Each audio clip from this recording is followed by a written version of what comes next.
साल 31 जनवरी 2022 को crown prosecution service की तरफ से आपकी 2016 की नफरत अंगेज तकरीर पर दहशतगर्दी एक्ट के तहत ट्रायल शुरू होने जा रहा है। मेरा आपसे सवाल है कि आप कैसे साबित करेंगे कि वो एक सियासी तकरीर थी? मैं आपको क्यों बताऊं, मैं कैसे साबित करूंगा? ये तो अदालत में मैं जाऊंगा, वही बताऊंगा, वही साबित करूंगा। और वहां सिर्फ जो इल्जामात मुझ पे लगे हैं वो ही नहीं बताऊंगा, बल्कि बताऊंगा कि पाकिस्तान में असल हुक्मरानी मुंतखब हुक्मरानों की बज़ाहिर होती है या पाकिस्तान में 74 साल से हुकूमत चल रही है। वहां बताऊंगा कि चोरी सिविलियंस हुक्मरान करते हैं या उससे 1000 गुना बड़ी चोरी कर्नेल करते हैं। I'm sorry to interrupt you, Altaf Hussain साहब। 2016 की नफरत अंगेज तकरीर पे जिसमें आपने पाकिस्तान को दुनिया के लिए कैंसर कहा, आप अपनी इस तकरीर पे पछताते? बिल्कुल नहीं पछताता।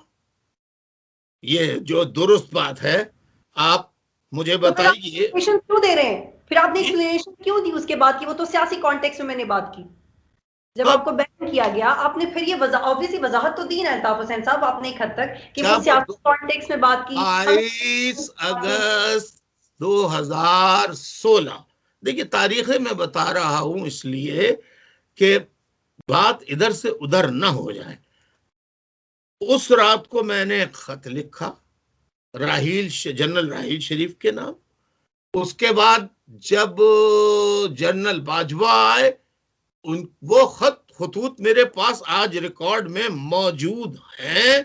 मैंने उसमें माफीनामा लिखा कि मैंने मेरे साथी भूख हड़ताल में थे, लाशें पड़ी भी थी, लोग जख्मी मर रहे थे और मावराए अदालत कत्ल हो रहे थे। ये सूरत हाल नाकाबिले बर्दाश्त हो गई। जज्बात के अंदर मुझसे ये हो गया। मैं पाकिस्तान जज्बात पे कहीं भी बात पे तो अल्ताफ हुसैन साहब इंसान माफी मांग लेता है, माजरत कर लेता है। मैंने आपसे बता तो रहा हूं, मैं आपको आप अपना एड्रेस मेरा ख्याल है मैं ले लूंगा। मैं आपको दोनों खतूत आप अगर शाये कर दें तो बड़ी मेहरबानी होगी। आप शाये नहीं कर सकती, लंबे लंबे खतूत हैं वो। माफी मैंने मांगी थी, एक आदमी का नाम लिख के मैंने माफी मांगी है। आपके पास ये पूरा मौका है कहने के लिए कि आप अपनी 2016 की तकरीर जो आपके मुताबिक आपने जज्बात में की है उस पर माजरत ख्वाहें, आप कह सकते हैं। मैंने आपसे बताया ना 22 अगस्त की रात को, 23 अगस्त को फिर जनरल बाजवा आए, मैंने माफीनामा भेजा, नहीं उन्होंने कबूल किया तो अब मैं क्या करूं? तो आपको इदारों से मसला नहीं है, अफराद से मसला है। तो आप अफराद की लड़ाई पाकिस्तान में आके लड़ें और इदारों से माफी मांग लें।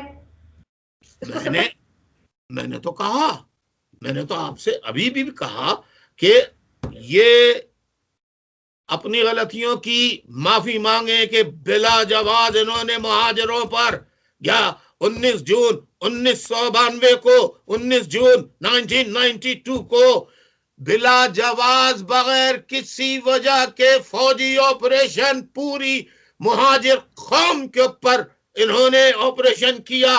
वो गलत किया और वो सिलसिला आज के दिन तक जारी है।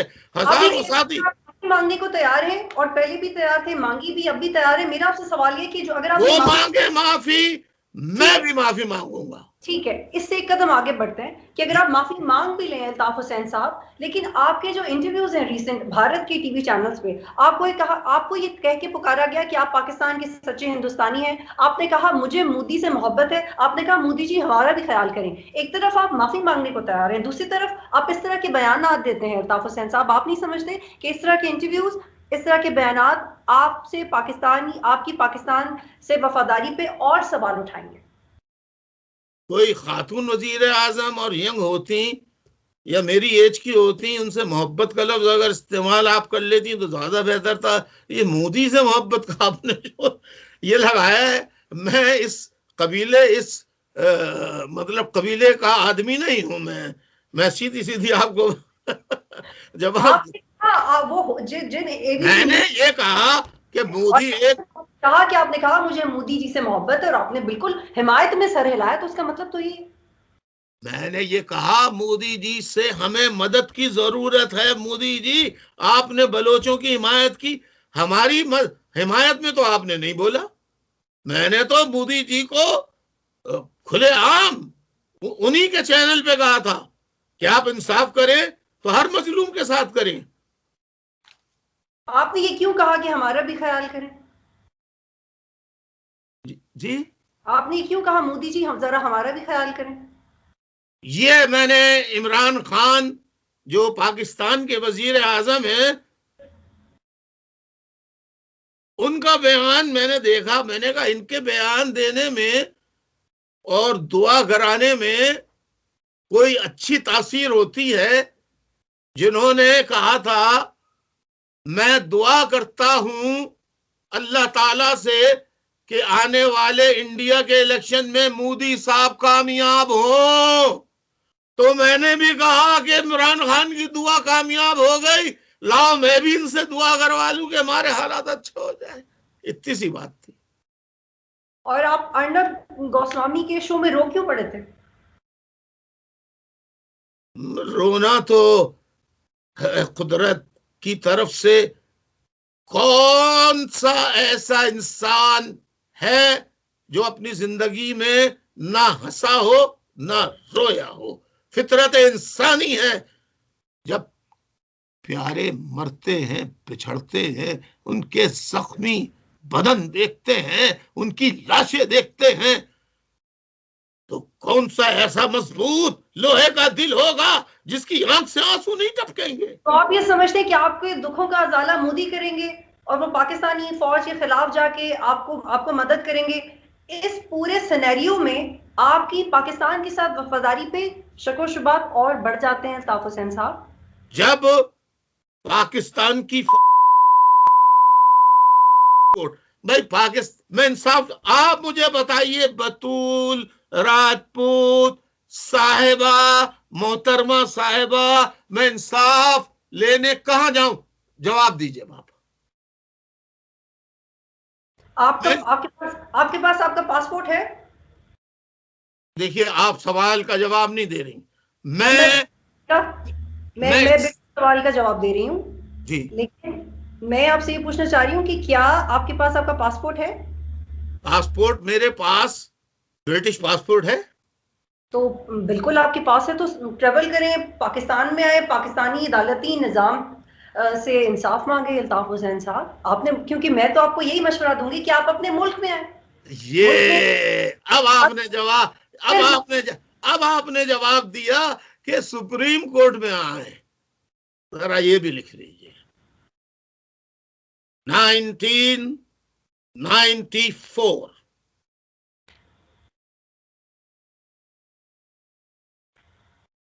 बैरिस्टर डॉक्टर फारूक हसन, नाम लिख लीजिए, इनके जरिए 12 जिल्दों पर मबनी पूरा मुकदमा 19 जून 92 से लेके 94 तक जितने वाकयात हुए और 95 तक, तो हम वक्तन फवक्तन वो केस सुप्रीम कोर्ट में हमारी नुमाइंदगी कर रहे थे बैरिस्टर डॉक्टर फारूक हसन। उनके जरिए हमने सुप्रीम कोर्ट में 12 जिल्दों पर मबनी केस जमा कराया। वो दिन है और आज का दिन है। बतूल राजपूत साहिबा, एक दिन भी समात नहीं चली। वो पूरा मुकदमा 74 से आज तक ऐसे ही पड़ा हुआ है। और अगर अब दोबारा आपको पाकिस्तान के सुप्रीम कोर्ट में जाने का मौका मिले तो क्या आप ये साबित कर पाएंगे कि पिछले साल के मोहम्मद अनवर के इंटरव्यू के मुताबिक वो भारतीय डिप्लोमेट से मिलते थे, पैसे लेते थे, कहते थे पार्टी का ऑर्डर था, पैसे लेने पड़ते थे, पैसे देते थे पार्टी को? अगर अब आप आए पाकिस्तान, अदालतों में ये साबित कर देंगे कि जो उन्होंने बात कही है वो गलत थी? वो तो बशर्तिया पाकिस्तान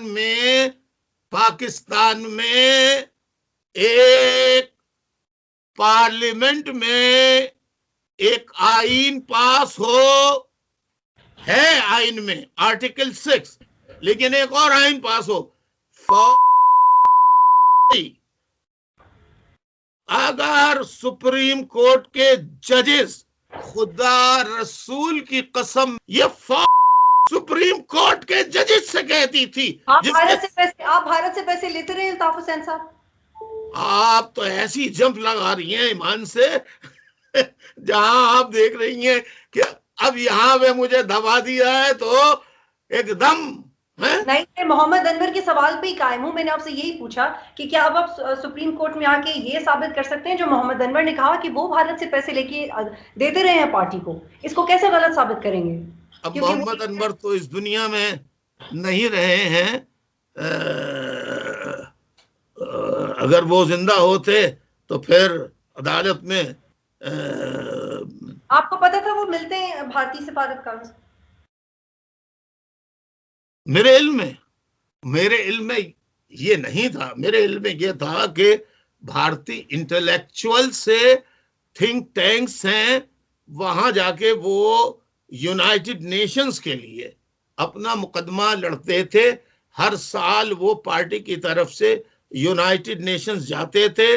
पार्टी मोहम्मद अनवर को $25,000 एक सेशन के पार्टी उनको दिया करती थी कि आप 2 महीने 3 महीने रहेंगे, खाने पीने और चीजें, फोटो स्टेट कराने वगैरह वगैरह जो अखराजात होते हैं उसके लिए हर साल। तो वहां पर अपने हम ख्याल ढूंढने पड़ते हैं। भारत ने आपको कभी फंड नहीं किया? किया हो तो किसी और को किया होगा, मुझे तो आज तक नहीं किया, एक पाई नहीं दी। ठीक है, एक और अगर आपकी कोई ताल्लुकात है, कुछ करवा दे, पैसे की वैसे बहुत जरूरत है अगर आपके हो तो मुझे बता दीजिएगा, जरूरत तो सबको ही है ऐसे ऐसे ऐसे ऐसे लोगों के, ऐसी खवातीन के मैं नाम वो अखबारात में सुन रहा हूं कि इनके कनेक्शन भारत से और ये भारत से पैसा लेती हैं। अब ये किसी खवातीन, चले आप मर्दों पे लगाएं जो भी लगाना है, तो खवातीन की इज्जत आबरू बात कर रहे हैं और जिसके बारे में कर रहे हैं बिल्कुल बजा कर रहे हैं, और वो एक बड़ा अफसोसनाक वाकया है। और I totally understand what you are saying. एक और सवाल है अल्ताफ हुसैन साहब मेरे पास आपके लिए। पिछले कुछ अरसे से जो भी टारगेट किलर पकड़ा जाता है, प्रेस रिलीज में एमक्यूएम लंदन का नाम आता है, पीएसपी का नाम नहीं आता, उसमें एमक्यूएम पाकिस्तान का नाम नहीं आता। ये क्या वजह? वजह ये है कि एक इन्वेस्टिगेशन सेल है का, उसके पास स्पेशल ऐनकें अमेरिका ने बना के दी हैं। वो जब भी ऐनक लगा के मुल्जिमान को देखते हैं तो हमेशा यही नजर आता है, चाहे वो सिंधी हो, बलोच हो, पठान हो, तालिबान हो, वो कोई हो, लेकिन लिखा हुआ आता है इसका ताल्लुक एमक्यूएम लंदन से।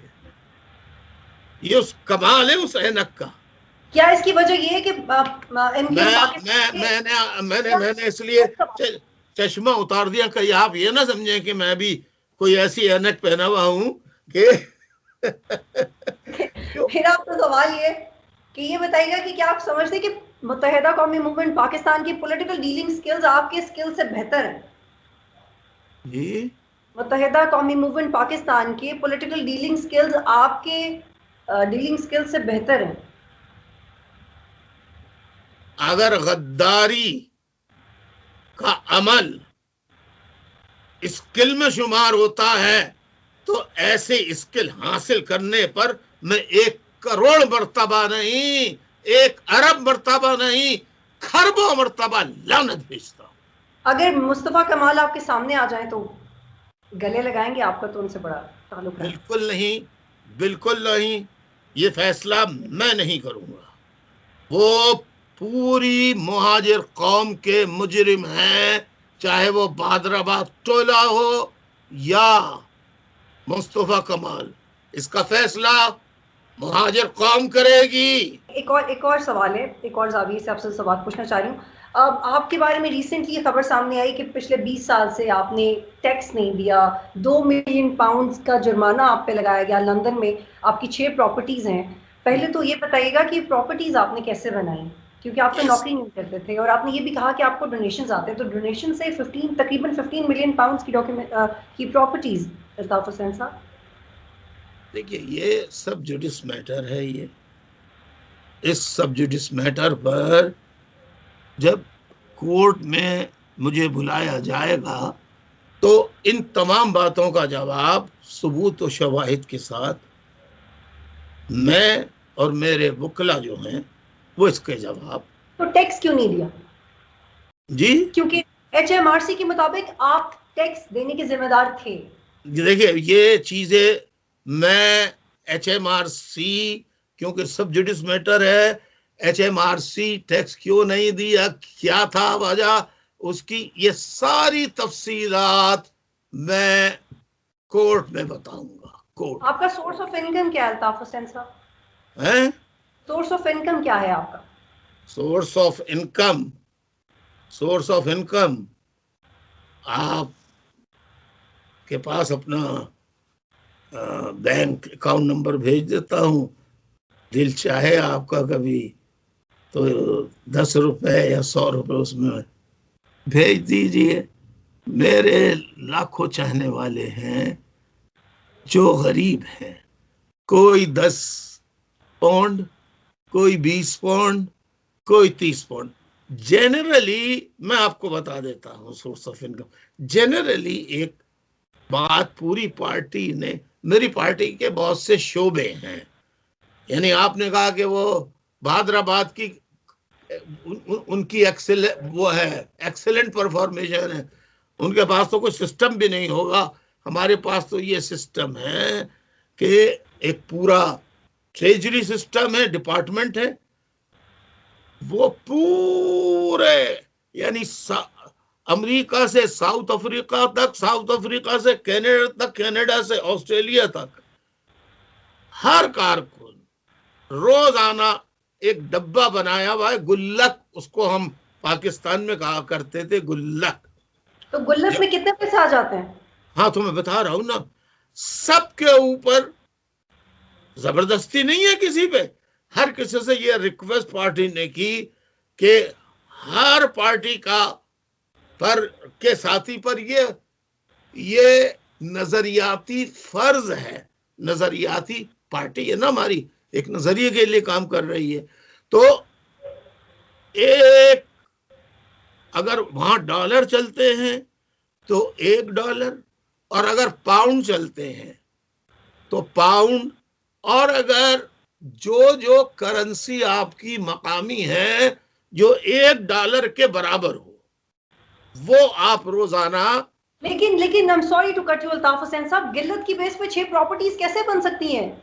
जी, कुछ तो समझाएं, डोनेशंस की बेस पे 6 प्रॉपर्टीज कैसे बन सकती हैं? फिर आप टैक्स भी नहीं देते, तो कुछ तो समझाएं ना, ये कैसे होगा? आप शामिल हो जाइए, फिर आपको बताऊंगा ये रास के ऐसा कैसे हो सकता है। ये ये ये ये ये ये ये ये ये ये ये ये ये मुझसे पूछने से ज्यादा बेहतर है कि इसका बेहतर जवाब मलिक रियाज साहब दे सकते हैं। उनसे पूछिए कि पूरा पाकिस्तान उन्होंने कैसे खरीद लिया। तो आप भी क्या उन्हीं स्टेप्स पे काम करते हैं जैसे मलिक रियाज करते रहे? काश क्या वो रहनुमा है आपके कि पैसा कैसे बनाया, खुदा वो स्किल मुझे न दे जो तरीके में नाजायज पैसा हो या हराम हो, हर वो पैसा मैं यानी कि आपका सोर्स ऑफ इनकम सिर्फ डोनेशंस हैं? जी हाँ, फिलहाल। तो प्रॉपर्टीज कैसे बन गई? जी, तो प्रॉपर्टीज कैसे बन गई? प्रॉपर्टीज देखिए, हमारे पास वो जमाना भी आया जब हमारे MNAs, सेनेटर्स, असेंबली के बहुत बड़ी तादाद में थे और सूबाई मेंबर थे। सूबाई असेंबली के फी मेंबर पर 4,000, कौमी असेंबली के मेंबर पर 6 या 7,000 और सेनेट के असेंबली के मेंबर पर भी 7,000, 8,000 फी सेनेटर। ये हर महीने उनका उन पे फर्ज था कि वो अपनी तनख्वाह में से पार्टी को देंगे और वो पैसा KKF में जमा होगा। और क्यों तो आपने प्रॉपर्टीज बनाई वो भी डोनेशंस की बेस पे बनाई? जी हाँ, जी तो हाँ। ये ठीक बात है? तो क्या बुरी बात है? ये जो प्रॉपर्टीज हैं ये सिर्फ पार्टी की है या आपकी जाती भी है? नहीं, मेरी जाती तो एक प्रॉपर्टी है, लेकिन क्या डोनेशन पर पार्टियां, मैं अब आपसे भी सवाल कर लूं तो बुरा तो नहीं मानेंगी बतूल साहिबा? जी कीजिए, लेकिन मेरी इतनी प्रॉपर्टीज नहीं है। वो अल्लाह करे आपकी प्रॉपर्टीज जायज हो, हजारों हो, लेकिन मलिक रियाज की तरह से ना हो। एक सवाल, क्या डोनेशन से प्रॉपर्टीज बनाना गलत है? जाती प्रॉपर्टी बनाना गलत है मेरा ख्याल है, मोरालिटी आ जाती है। हाँ, डोनेशन से आप जाती प्रॉपर्टी कैसे बना सकते? एक डोनेशन तो एक कॉज के लिए होता है। शौकत मेमोरियल हॉस्पिटल, अब आप कहेंगी वो तो चैरिटेबल हॉस्पिटल है, आप जरा जाके कहिए मैं गरीब हूं, मेरा फ्री इलाज कर दें। चौकीदारी आपको कहेगा खुदा हाफिज चली जाइए, शराफत से बेहतर है। ये मामला इतना ही सादा होता है अल्ताफ हुसैन साहब, जैसे आप निशानदेही कर रहे बनी हैं तो गाला कहां से आया? आ जाता कि आपने टैक्स नहीं, आप मुझे बताइए, वजीर आजम का बनी गाला कहां से आया? जी, वजीर आजम का बनी गाला कहां से आया? वजीर आजम से इंटरव्यू भी कर नहीं रही ना, आपसे कर रही हूँ। नहीं बनी, आप वजीर आजम से भी इंटरव्यू कीजिए और उनसे पूछिए, लेकिन ये सारी, अब मैं बताऊं आपको, मुझे आप जवाब आ गया। नहीं, आप 5 प्रॉपर्टीज और 6 प्रॉपर्टीज की बात आप कर रही हैं ना, ये सारी प्रॉपर्टीज के अंदर MQM के कारकुनान और जो शादीशुदा कारकुनान है जिनके बाल बच्चे हैं वो रहते हैं। ठीक, तो ये फिर मामला अब कोर्ट में है और फिर देखते हैं कि कोर्ट में आपको अब ये जो 2 मिलियन और गैर शादीशुदा भी रहते हैं, क्योंकि आपने टैक्स नहीं दिया ना। प्रॉपर्टीज तो आप कह रहे हैं कि आपने बना दी डोनेशंस की बेस पे और आपका कोई सोर्स ऑफ इनकम नहीं है और गिल्लत की बेस पे आपने इतनी प्रॉपर्टीज बना ली, लेकिन वो बरतानिया की हुकूमत कह रही है कि भाई जो गिल्लत से भी बनाया उस पर टैक्स दो। This is the point. जी, गुल्लक गुल्लत ओके, व्हाटएवर, गल्ला ना, यू मेंट गल्ला। Money box. आप राब्ते में हैं खालिद मकबूल से, फारूक सत्तार से, हैदराबाद रिजवी से, किसी से भी राब्ते में है पाकिस्तान में? जी नहीं। कभी किसी ने आपसे राब्ता करने की कोशिश की? जी, ये उसको मरना है क्या? आप पाकिस्तान कब आएंगे? पाकिस्तान कब आऊंगा? दुआ कीजिए कि पाकिस्तान कायम रहे। तो मेरा आपसे आखिरी सवाल है, जाती नौयत का है, थोड़ा सख्त भी है, लेकिन मैं आपसे सवाल पूछना चाहती हूँ। नहीं, आप सख्त से सख्त पूछिए। मैं आपके सामने आपकी अदालत में एक मुल्जिम की हैसियत से पेश हूं, आप जज हैं, जो दिल चाहे पूछिए। आप पाकिस्तान को भी अपना घर कहते हैं और भारत को भी अपना घर कहते हैं। हर शख्स की ख्वाहिश होती है कि वो अपनी मिट्टी में दफन हो। आप कहाँ दफन होना चाहते हैं, पाकिस्तान में या भारत? मैं तो, अगर आप ईमानदारी से पूछेंगी तो मैं तो पाकिस्तान में ही, आरजू तो यही है कि पाकिस्तान में दफन हूं। बाकी जहां अल्लाह ने मेरी मिट्टी लिखी है, ना चाहते हुए भी आदमी मरने के बाद वहीं दफन होता है। बहुत शुक्रिया अल्ताफ हुसैन साहब, आपने मुझे ज्वाइन किया।